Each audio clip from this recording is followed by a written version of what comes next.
Bonjour à tous. Alors, est-ce que c'est mis? Ouais, c'est mis. Très bien, parfait. Je suis très content d'être là aujourd'hui. Je remercie Dr Annick Valentin-Smith pour l'organisation et puis surtout Claire Cicluna pour m'avoir invité et puis pour m'avoir fait confiance dans la présentation de ce sujet qui est choisir ses partenaires et puis les questions qu'il faut se poser. Alors, qui est vétérinaire dans la salle? Ok. Qui représente une société ou une start-up? Aussi. Et qui, dans les 12 mois, a un projet qui va porter sur le numérique? Ah, il y en a quand même un petit peu. Donc, vous voyez bien qu'aujourd'hui, on est sur une période de changement, on est en une période de mutation, et les vétérinaires ont toute leur place, enfin, même les vétérinaires au-delà, les acteurs de la santé animale ont toute leur place aujourd'hui pour développer de nouveaux services, et vous allez voir que c'est maintenant qu'il faut commencer à préparer l'avenir.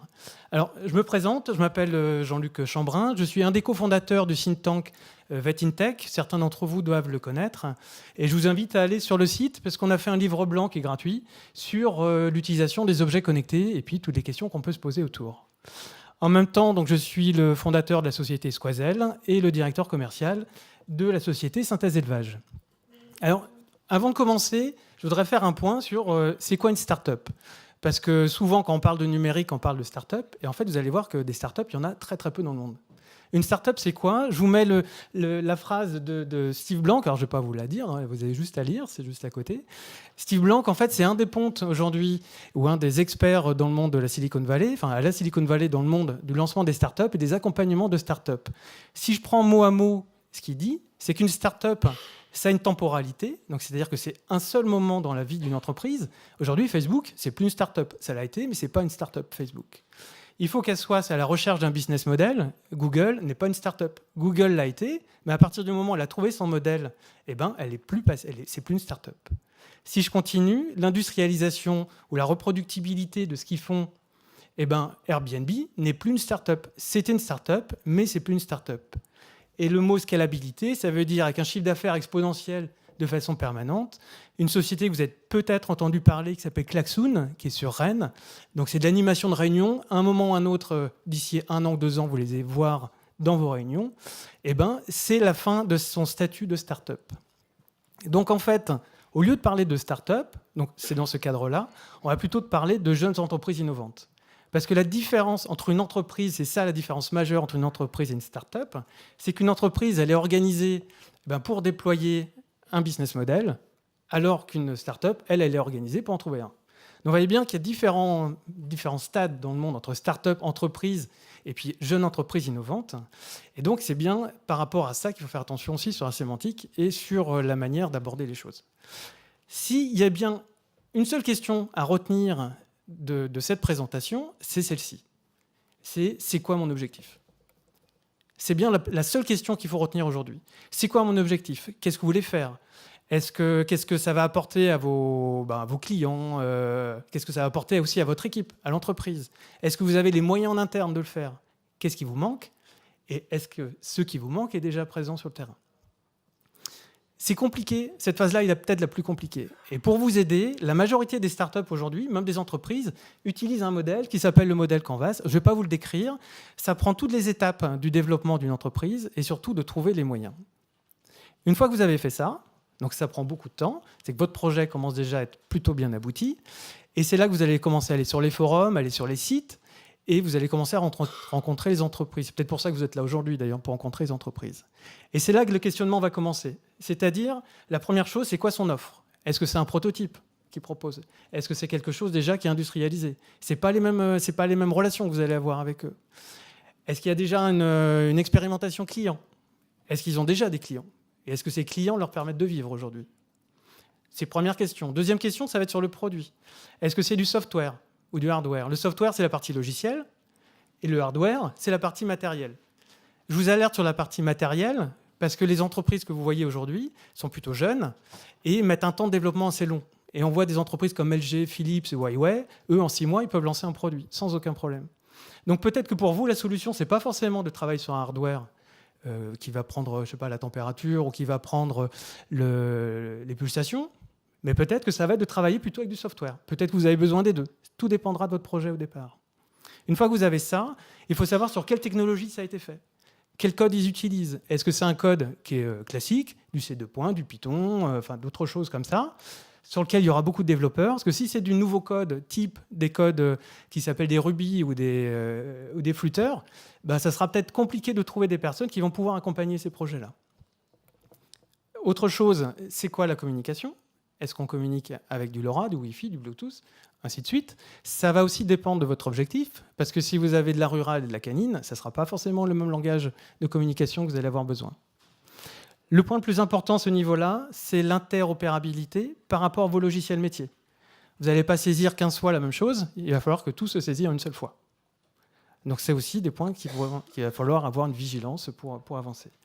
C'est quoi l'équipe? Une fois que vous avez vu le matériel, quelle est l'équipe? Qui est le dirigeant? Est-ce qu'il connaît le monde vétérinaire? Est-ce qu'il connaît les réseaux de distribution vétérinaire? C'est peut-être ça le plus important. Parce que beaucoup d'entreprises qu'on a suivies se sont plantées parce qu'ils ne connaissaient pas ce réseau vétérinaire. Est-ce que les développeurs sont en interne? Est-ce que ce sont des auto-entrepreneurs? Même chose pour le hardware. Et puis, est-ce qu'il y a une mascotte? Ça dépend. Hein. C'est vous qui voyez s'il y en a besoin ou pas. Autre point, où en est l'entreprise dans son stade de vie? J'ai mis en bleu, alors j'ai délibérément caché une partie, j'ai mis en bleu le financement d'une entreprise, donc ce qu'elle a aujourd'hui en cash, et puis en orange, le taux de défaillance des entreprises. La première année, tout va bien. Où c'est plus compliqué, c'est entre la première et la troisième année. Ça s'appelle la vallée de la mort, dans le monde des startups, dans le monde des entreprises aussi. Hein. Et donc, par rapport à ça, les entreprises vont souvent faire des levées de fonds. Où en est l'entreprise dans sa levée de fonds? Aujourd'hui, le financement d'une entreprise, elle se fait comme ça, sur des choses assez innovantes. L'idée, ça ne coûte rien. C'est hyper facile de trouver des financements pour faire une preuve de concept. Très facile. Il n'y a rien de plus facile. Ce qui est plus compliqué, c'est l'industrialiser. La question importante à poser, c'est qui est l'investisseur? Si c'est un acteur de la santé animale, il n'y a pas trop de risques. Si ce n'est pas un acteur de la santé animale, ça peut être compliqué parce que les entreprises, quand elles cherchent des financements, elles vendent un budget, elles vendent des objectifs. Si l'entreprise n'atteint pas les objectifs, eh bien peut-être qu'il y aura un arrêt de la santé animale, parce que peut-être que les technologies sont aussi applicables sur d'autres choses, et vous allez vous retrouver avec un projet sans personne derrière. Une fois que tout ça est bien validé, vous avez le point de la sécurité des IoT, la sécurité des logiciels.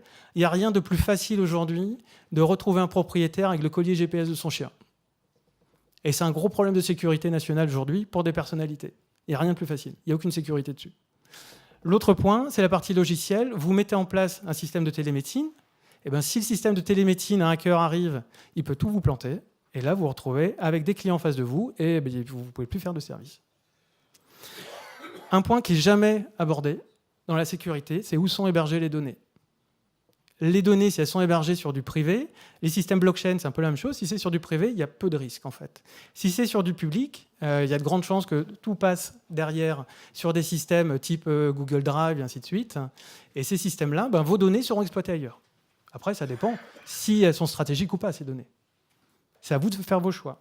Autre point, et encore, je vous alerte un peu plus dessus, c'est est-ce que la société avec qui vous allez travailler a signé des NDA, surtout si elle est jeune. Donc les NDA, c'est les accords de confidentialité avec les gens avec qui ils travaillent, pour ne pas avoir la solution partir ailleurs. Et si vous co-développez aussi avec ces sociétés-là, de bien signer des accords de NDA aussi. Et les points, c'est est-ce que c'est soumis à brevet ou pas?